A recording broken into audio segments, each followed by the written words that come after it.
You guys, something absolutely wild just went down in court with Blake Lively. What started as a pretty standard celebrity defamation case has completely blown up, and it all happened because of a surprise witness.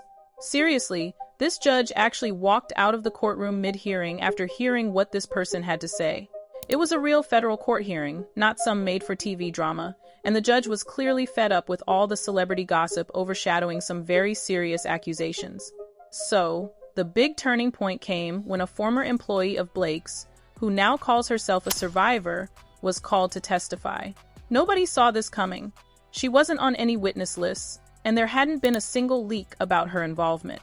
Justin Baldoni's aggressive attorney, Brian Friedman, completely blindsided everyone by bringing her in. Speaking under oath, this woman described her time working as Blake's personal manager, and let me tell you, it sounded like a nightmare behind the scenes. She claimed she suffered through constant verbal degradation and emotional intimidation.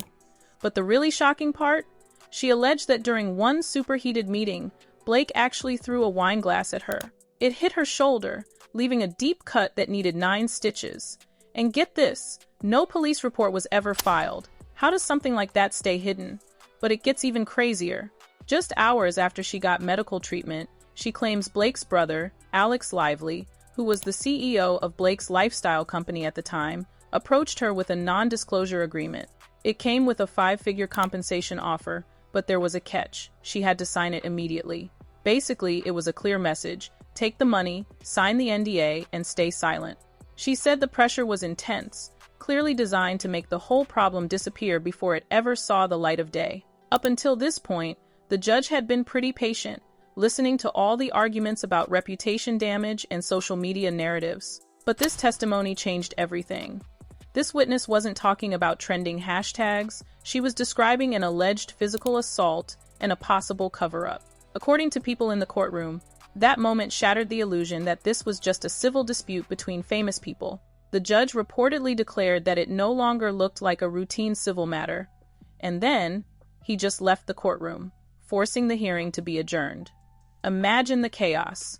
Lawyers were scrambling, media reps were desperate for updates, and the courtroom just emptied out in stunned silence. Everyone realized this trial was about to enter a much more serious phase than anyone expected. Legal experts are even suggesting the judge's exit might not have been an emotional reaction at all, but a calculated legal move to avoid a potential judicial conflict. If key discovery documents were withheld or altered to keep this witness a secret, that could be obstruction of justice, a serious violation that could threaten the professional licenses of those responsible. The consequences wouldn't necessarily fall on Blake herself, but on her legal team. It really makes you wonder if the real issue here is Blake personally, or if it's a legal strategy that just pushed things way too far. The attention has also shifted to Blake's former lifestyle brand, which many thought had just faded away. When it launched, it was all about elegance and creativity, with polished photos of recipes and home goods. It looked so wholesome and aspirational on the surface, but former employees are now coming forward, claiming the internal culture was anything but serene. They describe a tense, highly controlled environment, dominated by a leadership style that didn't leave much room for disagreement. Blake's brother, Alex Lively, was the CEO, which critics say turned the company into a tightly run family operation. Former staff members, in sworn statements and depositions, claim management relied on extreme micromanagement and harsh criticism. Minor mistakes were treated like major failures, and some employees say meetings often turned into public reprimands, leaving staff feeling humiliated. Several people also described an atmosphere where raised voices and heated outbursts were common, with one assistant even reportedly wearing earplugs to cope with the noise and stress. These descriptions are a stark contrast to the calming image the brand projected to customers. The most serious allegation connected to the company is what's now being called the wine glass incident. Testimony in court describes a disagreement over vendor receipts that escalated when Blake allegedly threw a crystal wine glass, striking an employee's shoulder and causing a deep cut that required medical attention. The employee claims she went to urgent care for stitches. But it didn't end there. She states that just hours later, Alex Lively called her into his office and presented her with a non-disclosure agreement, urging her to sign it immediately. The proposed arrangement allegedly offered financial compensation in exchange for her silence, framing the event as a workplace accident rather than a violent confrontation. Critics are now arguing that the circumstances surrounding that agreement raised troubling questions about how the situation was handled.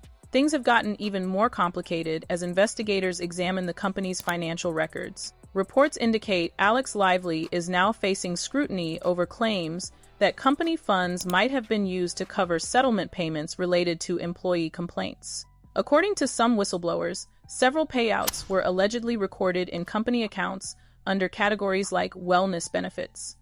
If those claims are accurate, it could mean investors unknowingly financed settlements intended to quietly resolve workplace incidents. The investigation is still ongoing, but these allegations have already intensified the trial's controversy and raised broader questions about accountability, corporate transparency, and how workplace disputes were managed behind the scenes. People are wondering when aggressive financial maneuvering crosses the line into corporate fraud and how a tightly controlled operation could allegedly hide so many troubling incidents for so long.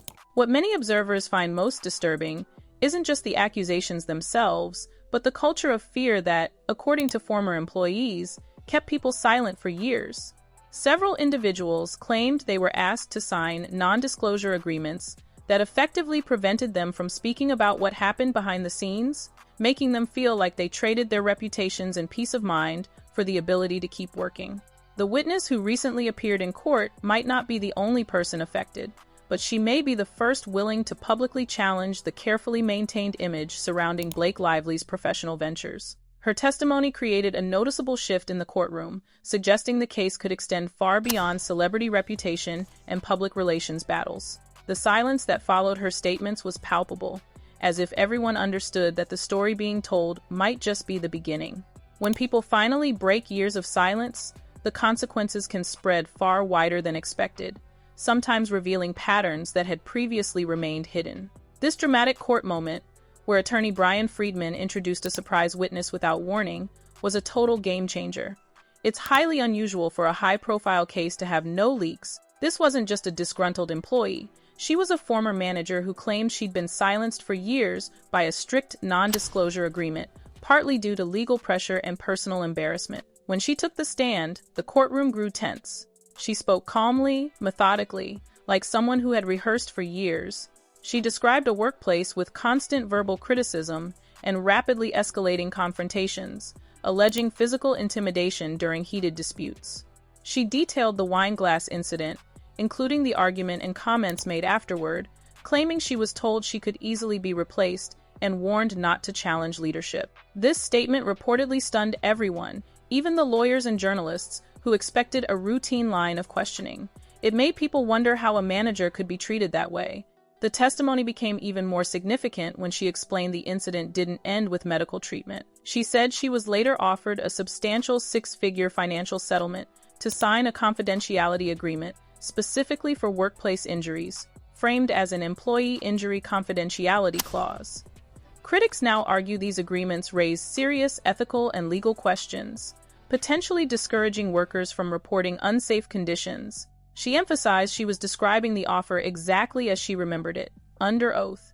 The immediate impact was huge. Reports from the courtroom suggest the judge, previously tolerant of legal arguments and PR theatrics, reacted strongly. Instead of continuing, he criticized what he saw as a possible misuse of corporate authority and expressed concern about the situation.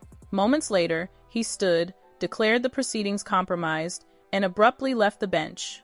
This move stunned everyone and became a major topic for legal commentators. Analysts pointed out that judges almost never leave mid-hearing unless something extremely serious has happened, signaling an ethical or procedural issue needing immediate attention. This reaction sparked broader speculation about the trial's future. Experts suggested the judge might consult ethics advisors or review the new information's implications. If the claims indicate important evidence or testimony wasn't properly disclosed, it could affect the entire case. Legal proceedings rely heavily on discovery, where both sides share relevant information beforehand for a fair trial. If key information was hidden or altered, consequences could be serious, potentially leading to sanctions or even a mistrial. This possibility is now being quietly discussed, as this new testimony may have complicated months of preparation. A mistrial is one of the most disruptive things in a courtroom, effectively resetting the entire process. While it's too early to know if that will happen, the conversation itself shows how dramatically the trial's tone has changed. Days earlier, many saw this as another high-profile celebrity conflict. Now, the focus has shifted to potential questions about workplace conduct, corporate governance, and legal transparency. Observers are also watching how the court responds once proceedings resume. Judges are used to difficult testimony, even in serious criminal cases. So, an abrupt departure suggests the issue raised by the witness might be beyond a routine dispute over facts. Some analysts believe the judge may have realized the case had hidden complications needing careful examination. Others argue it simply demonstrated how unpredictable legal proceedings become when new testimony changes direction. Whatever the explanation, this dramatic courtroom moment has reshaped public perception of the trial. What seemed like a standard civil battle now looks like a complex legal conflict with implications far beyond a single lawsuit. As hearings continue, many observers are asking, if one unexpected voice could create such a powerful reaction, what other revelations